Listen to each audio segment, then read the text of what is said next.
What's up, everybody? I'm a teleworker, and today we're going to be reviewing Black Panther: Wakanda Forever. So the start of this video is going to have no spoilers, and then the end of this video will have spoilers. I cannot figure out a way to do a full, fleshed out review of this movie without spoiling anything. So much happens in it. Um, so what I'm going to do is, for the people who haven't seen it yet, I will let you know when I'm going to start talking about spoilers, and I'll give you a couple seconds to leave the video, go see the movie, then come back to this video if you want to know my thoughts on anything that happened. This video is a little late because I've been really congested, having a lot of allergies and stuff lately, so um, I didn't want to make a bunch of videos sounding all gross for you guys. So yeah, I saw the movie again last night, and I actually liked it more the second time. The first time I saw the movie, I was a little unsure how to feel. It felt really long. There was a lot of parts that I kind of felt didn't need to be there. But upon second viewing, knowing that all that stuff was there, it didn't bother me. Now, I'll start with the elephant in the room that everybody's talking about. The way that they address T'Challa's death. Without spoiling anything, I will say I feel that they did a very respectful job with it. I fully understand why they made the decisions that they did in this movie, so I don't have any major problems with it. But overall, I think they handled his death very respectfully. The opening sequence of this movie crushed myself and my fiance and all my friends that I saw it with last night. Both times I've seen it, I've gotten very emotional during all of the parts that talk about Chadwick Boseman. In the movie, they're talking about T'Challa, obviously, but you could tell, the actors really knew him. They connected with him. They were friends with him. So there's real emotion there, and it's pretty rough. The acting in this movie is phenomenal. Angela Bassett is a huge standout for me. Denai Guerrero is a huge standout for me. Letitia Wright carries the film very well. The film kind of follows the women of Wakanda struggling with the loss of T'Challa, and it's pretty it's pretty well done by all the actresses involved. Lupita Nyong'o does really well. I think that's how you pronounce her name. Um, she did really well. What's his name? Winston Duke, I think, that plays M'Baku. He is very good in this, but the one that I was really, really surprised with, and I don't know if I'm saying his first name right, but Tena Huerta is a huge standout for this movie. It's, I believe, his first acting role ever on screen, and I gotta say, he does an exceptional job. Like, the way that he introduces himself as Namor, the way he carries himself, there's a very, regal yet terrifying demeanor about him when he talks to other characters in the movie, and he pulls off the intimidation factor very well. I was impressed with how well he handled the character. Namor himself, I have mixed feelings on. Um, I don't personally feel that it was necessary to change all of Namor's lore to match real world mythology. I think that they could have just had Atlantis and all that stuff and it would have been fine. And I don't really think that many people would have cared that it's similar to Aquaman. Um, but I understand why they did it to a degree, I guess. But I enjoyed Namor a lot. More than I thought I would. And the explanation that they give for his backstory and the reason they pronounce his name differently and stuff like that is really interesting. I really love the way that he introduces himself. It's such a minor detail, but he says that my people know me as Kuku Khan, which is like a god, basically.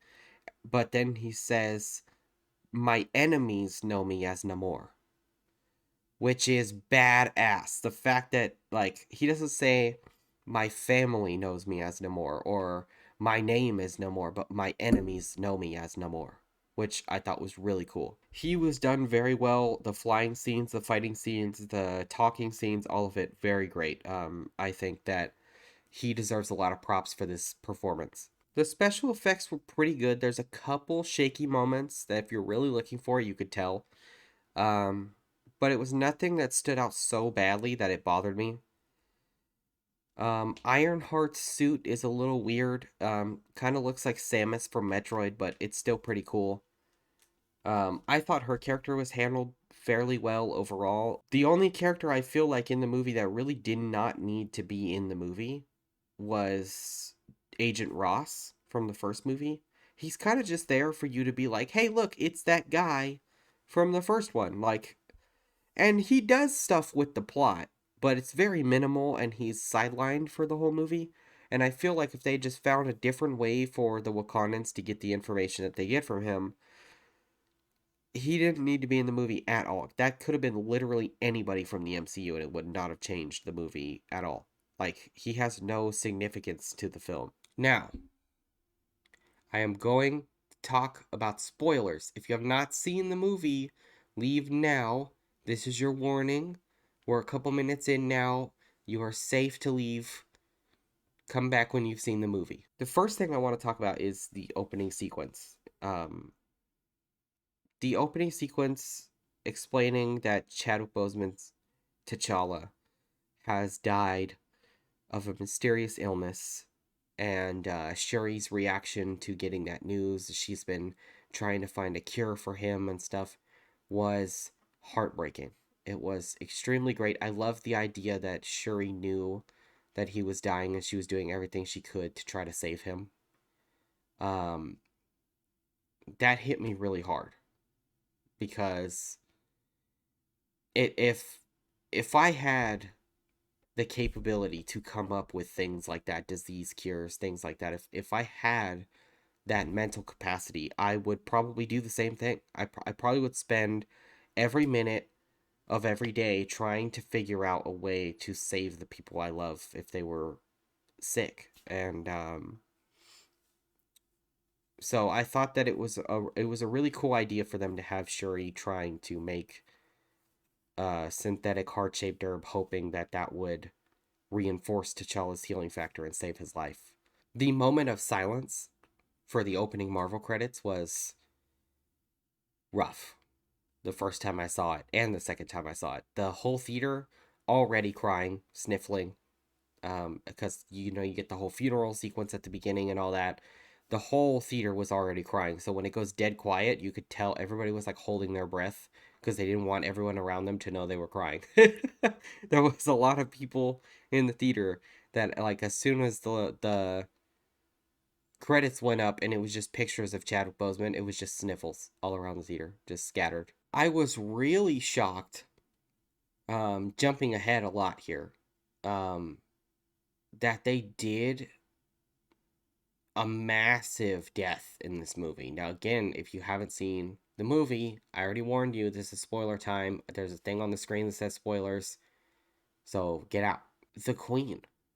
When Namor killed the Queen, I was absolutely shocked. I was like, there's no way they'll kill the Queen and T'Challa in this movie. And they did. And it was pretty rough. It was really well done. I loved Angela Bassett's performance in this movie. I loved Letitia Wright's performance during that scene was really powerful. It was really good. And her screaming, trying to get over there, and them having to hold her back so they could try to save the mom. And it was so good. And I really loved that Shuri takes the herb not for the mantle of Black Panther, but for revenge. And because of that, she sees the biggest surprise cameo in a while. I really I did not think he was going to be in this, but Michael B. Jordan shows up as Killmonger in the ancestral plane, and that was crazy. I was not ready for that. When he popped up in the throne, it blew my mind. And I loved the idea that he insults her father but compliments her brother by saying that her father was a hypocrite but her brother was just too noble. Um And I loved the idea that while she's blaming her family for things, um, Killmonger actually stops her and says, "Don't take that away from your mother. She died saving a girl." And I thought that that was great too, because it shows there was a lot of depth to Killmonger's character. And even though he's the villain to the last movie, he genuinely believed he was the good guy. And so you see that for a moment there. And yeah, and I loved his line of, are you going to be noble like your brother, or are you going to handle business like me? And I thought that was great. I thought that was so cool. And the fact that she even wears black and gold after that was so perfect. Another thing I want to talk about, just for fun, because I thought it was a great moment in the movie, the fight between Okoye and Atuma on the bridge was crazy. When when they're fighting and Atuma stabs the spear into the floor and pulls her into it and she hits it hella hard, the whole theater, both times that I saw it, went, "Oh!" Like everybody. It was it was one of those moments where she gets hit and the whole theater goes, "Oh, damn!" Like nobody was ready for how hard that hit was. But I thought their fight was great. I think it's one of the best moments in the movie. Denai Guerrero's performance in that scene when she gets thrown off the bridge and comes up and they take Shuri. The scream that she lets out is so powerful. And then, of course, that's followed up by Angela Bassett's best scene of the movie, which is where she screams at Okoye for losing her daughter after she warned her not to take Shuri on the mission. Um, I think it's probably, in my opinion, the most powerful scene in the movie. Either that or the Queen's death is, in terms of acting, I mean. I think really the most powerful scene in the movie is the ending. Um, when Shuri does the ritual on the beach. But in terms of just the raw performance level, like the intensity of the acting, the I think that those two are probably the most intense, is the Queen's speech when she screams at Okoye, or the Queen's death, when Shuri is crying for her mom. Um, but now that I brought it up, let's talk about that ending. Um, so the fight between Namor and Shuri happens, and we get this crazy ass sequence. He stabs her, like, so there's a very real possibility she could die. My only nitpick about that scene is when she pulls herself off the spear, there's no blood on it. I know that these movies are family films, but this movie was dark as fuck, okay? You could have had a little blood on there. It didn't need to be soaked, dripping, spraying everywhere. It doesn't have to be Walking Dead level. But you could have put a little on there and probably gotten away with it, Marvel. Come on. But yeah, that's a little nitpick. Doesn't really matter, but it was. There's blood when she cuts him with the claws. There's blood when she rips his wing, which was cool as fuck. Um, but there's no blood when she pulls the spear out of her body, which I thought was really strange. Because they even zoom in on it and show you the spear coming out, and there's no blood, so it looks really weird. Um, but yeah, that doesn't matter. And the other thing I thought was kind of weird is the way that she beats Namor by burning him with the jet engine, because it's just like part of the jet sitting on the floor after the whole spaceship explode. I'm surprised. Like, how did that even work? Because the spaceship exploded into like a million pieces because of Namor. So I can't wrap my head around that one, but I guess it doesn't really matter. That's not the point of the scene. Um, it was cool. I liked the fight. I thought it was really cool. I liked the whole ending battle sequence. And again, that ending sequence really just reinforced how great Namor was to me. Also, because I keep talking about the scene where the queen is killed, Namor in that scene, the first time I watched the movie, gave me chills because he just looks at Shuri and says, "You are the queen now," and he flies away like nothing. Like, he's like, "Deal with it, bitch." And it's so good. The speech that he gives, "Bury the dead, mourn your losses, I'll be back." I was like, "Damn, this is crazy." The ending on the beach is one of the best endings to a Marvel movie ever. And it's Shuri sits on the beach as she finally burns the funeral clothes to let go of the pain of losing her brother. And we see flash images of T'Challa, and they start showing clips of him and Shuri together, and they're happy. And she smiles and cries, and the movie ends. We get the credits. Um, I thought that was extremely powerful. It was very well done. I got very emotional when I saw Chadwick show up on screen. Um, I even used one of the clips that they use when he walks it past the guards and does the Wakanda salute and then does the handshake with Shuri. I used that clip in the tribute video I made for Chadwick Boseman right before the movie came out. Like the day of the premiere, I posted a tribute video for Black Panther. You guys can find that on my channel. But I used that clip in my Chadwick Boseman tribute. And so when I saw that, I was like, damn, like I wasn't the only person that was really like impacted by that scene when I was rewatching Black Panther, because seeing them all so happy together, you could tell there was real life chemistry in those scenes. And it was really cool to see Marvel give him that little moment on screen again. The Rihanna song for the movie, I would not be surprised if it gets nominated at the Oscars for Best Original Song, because I have a feeling this is going to be one that's going to hit a lot of people hard. The symbolism behind the credit sequence is really cool to me. That Shuri starts burning the things, she lets go of T'Challa, and she starts healing. And then the audience is watching the fabric burn behind the credits.